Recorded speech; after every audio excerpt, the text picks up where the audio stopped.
Hi everyone, CHARLIEV here on the 15th of July, Wednesday.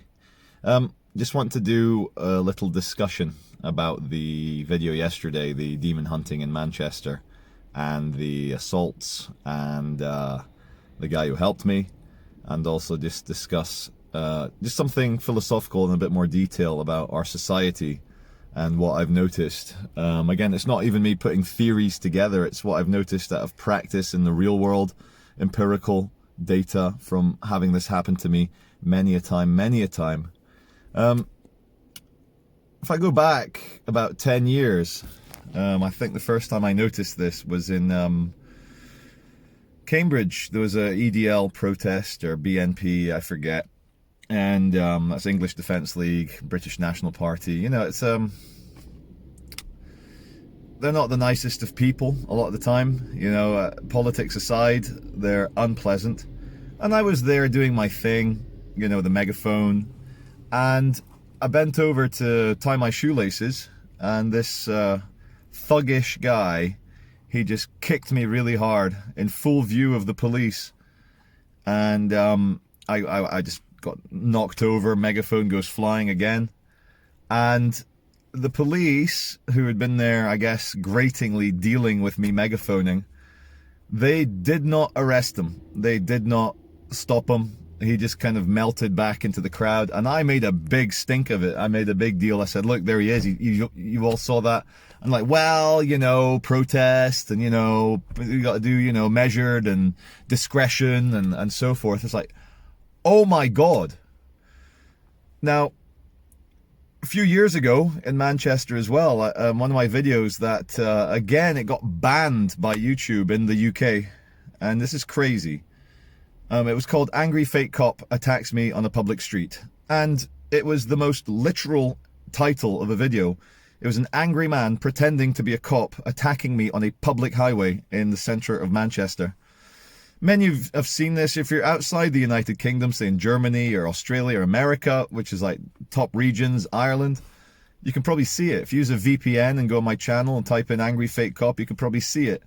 But after, I think, 3 million views, or maybe more, I forget, he got his lawyers to say that this was defamation, and the video got banned. But anyway, in that video, it's 9 minutes long, he pushes me around, he's really clearing me out of there, using physical violence to control my behavior, to remove me from an area, to hurt me. The police saw this, and they're like, oh, it's CHARLIEV, so discretion. He doesn't really need this help. Doesn't really need it. Now, there's been other occasions, but I just need to mention the main ones. And of course, yesterday, I got assaulted badly. You saw in the video, I managed to capture on video, I managed to defend myself a bit with a hard boot to the guy's chest that knocked him over. And I'll tell you why. There's two reasons why I don't punch people. I'm very big. I'm 6'5" and I weigh over 250 pounds. If I went around punching people, I'd probably be in jail for manslaughter, you know, like, don't know if you guys ever watched that show on Channel 4. It was called One Punch Kill. And it seared into my fucking brain the horror of people getting in fights and someone throws a punch and the person dies. Like, not injured, not paralyzed, dead. Happens all the time. In fact, in Warrington, outside Screwfix is a hardware store like Machine Mart here in the UK. Warrington's 12 miles from my house. And there was like a father of two. He was like my age, 40, 42. And during the argument, he got punched and he died. It's fucked up, man. And another reason I don't punch people is that I'm carrying a camera. I'm carrying a megaphone. I have no free hands. So, as soon as I shouldn't have stopped filming.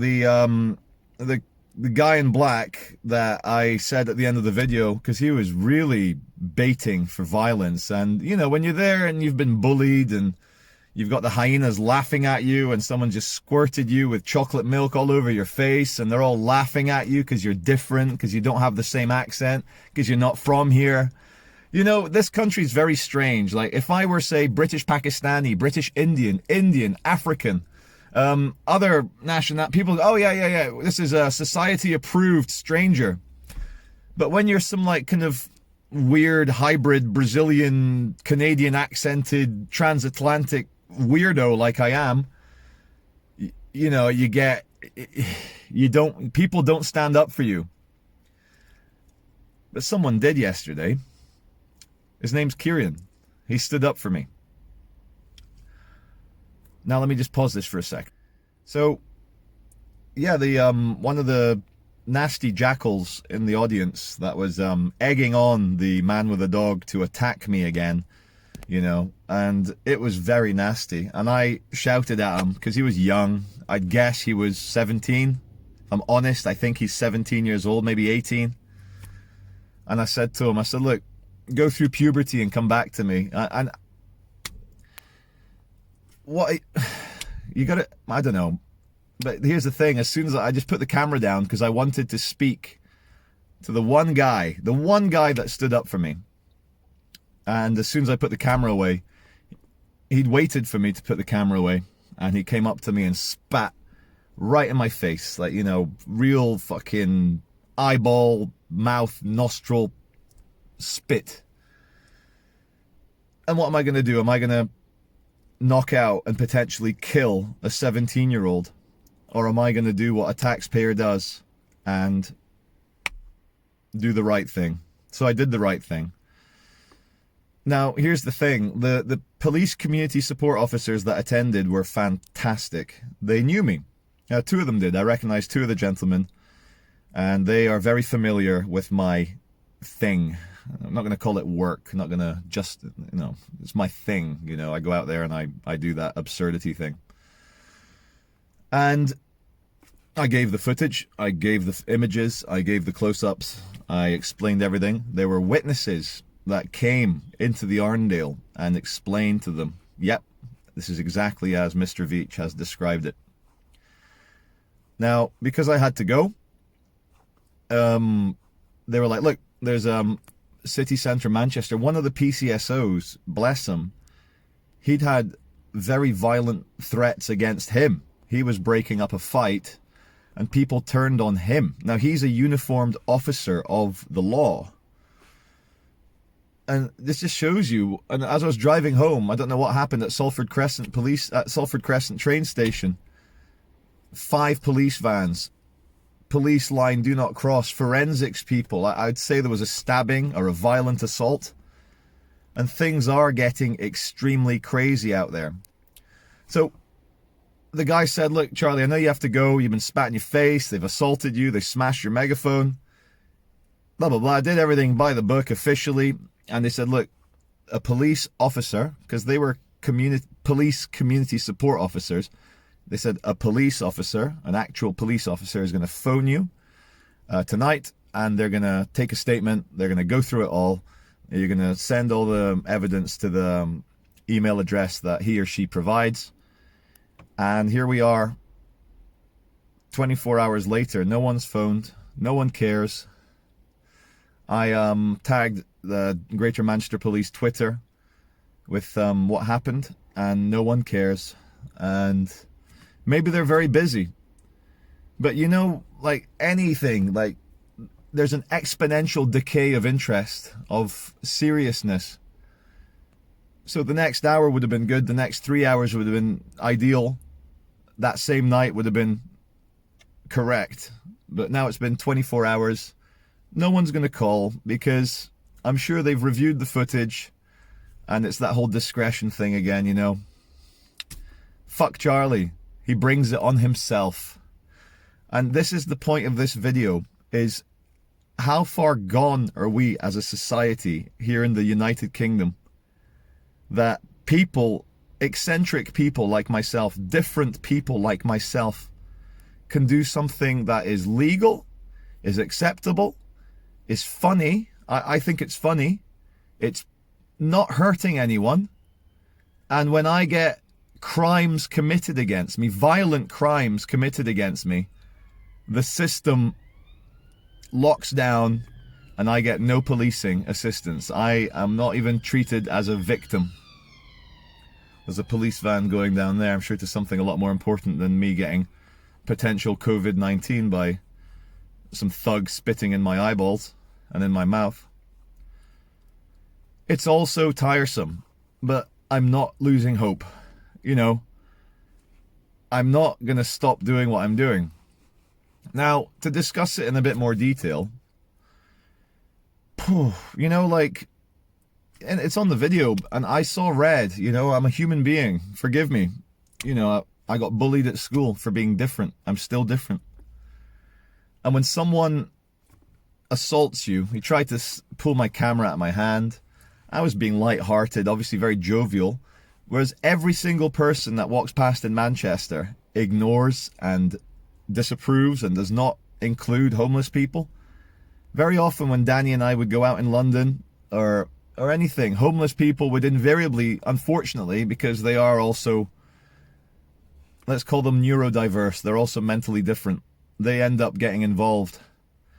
And because he was involved, I could have done what everyone does: ignore him, shut down, changed my legal behavior, allowed someone to control me, and moved on, which is, in my opinion, the most patronizing thing you can do. But I took him on. I explained to him when he was assaulting me, look, this is my thing, please let me carry on, blah, blah, blah. It's not personal. And I did some gentle jousting about his doggy. I think I even called it the doggy wearing a face mask, which is so absurd. Now, here's the thing. I interact with homeless people all the time. I'm in the city centre all the time. And to say that you cannot speak to homeless people because you're going to make them violent and aggressive is ridiculous. It shits on the lives of every other homeless person that puts up with shit and doesn't become violent, doesn't assault people, doesn't smash their equipment. I think it's the most patronizing thing to judge people by the conditions you think they're in, rather than an objective judgment that everyone's the same, everyone's suffering in the gutter, and we're all doing our best. So I don't patronize people. I don't ignore people. I try and read and answer every single comment I get. Of course, I can't answer them all, but I put the heart on it. So you guys know I've read it. Because why comment on something if the guy that you're commenting to, that you're speaking to, isn't going to read it? I'm getting a bit more comments now, but I still think it's important to take the time every day to read the comments and to let you know that I've read the comments and to take it on board. I think I'm exposing something here, that if you are different, if you are eccentric, you are a second-class citizen. You don't get the same rights as other people, the rights to be policed, the rights to have the law upheld, the rights to justice. The system will say you bring it on yourself, even though everything you do is perfectly legal. And this is the absolute key here. This is the high note in the symphony. It's all legal, and the things people do to me are illegal.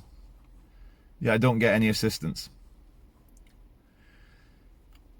It's very emotional for me. The one guy, he's in his late 20s, his name's Kieran. You've seen him commenting on the video from yesterday. He's struggling as much as anyone else, and he did the right thing. I met Kieran this morning. I felt it was important to meet him, to say thank you, and also, you're all going to like this one, and I'm very happy, and I hope he's very happy, and of course I'll speak to him again tomorrow. Kieran is on board. He is, obviously he works full-time, he's got his own commitments, but he is on board on this project, on this thing, on this work, on this network. He is now a fully fledged member of CHARLIEV.com, which I'm so proud of my partners at Blackbeard for creating that. I've got my own FB, YouTube and Twitter and Instagram rolled into one. It's fantastic. It really is very good. So he's a part of that. He's going to be doing a lot of filming. He's going to be doing a lot of work. And he's already battle tested. He's out there with a violent, hostile crowd, and he did the right thing. He stood up for the one person being peaceful, which was I. So it's a bright future.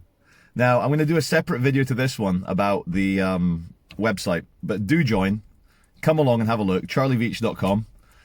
It's linked below in the description box, and it's fantastic. The amount of people that have joined already, it's phenomenal. I think we're on day 3, and I'd be happy with the results we have like on month 3, and it's day 3. So it's the energy, the momentum, the power, the new dawn. We're going to get there. And so thank you very much for watching. Again, this is a quiet video in the car, so the view count isn't going to be up there. But one thing I've noticed from the people who have supported me, and you know who you are, and it's coming through every day, the people that are making this possible. Thank you from the bottom of my heart. And the old saying, it's quality, not quantity. And I've never learned this harder than now with my much reduced viewership, which is growing. It is growing. But it's not like it was 10 years ago where I'd fart on YouTube and get 100,000 hits. But it's quality, not quantity. And you guys are the best audience and the best supporters in the world. And I don't say this in any sycophantic, oh, I mean it. I'm in the comment section after every video, responding to you guys, talking to you guys. And I love it. I really do.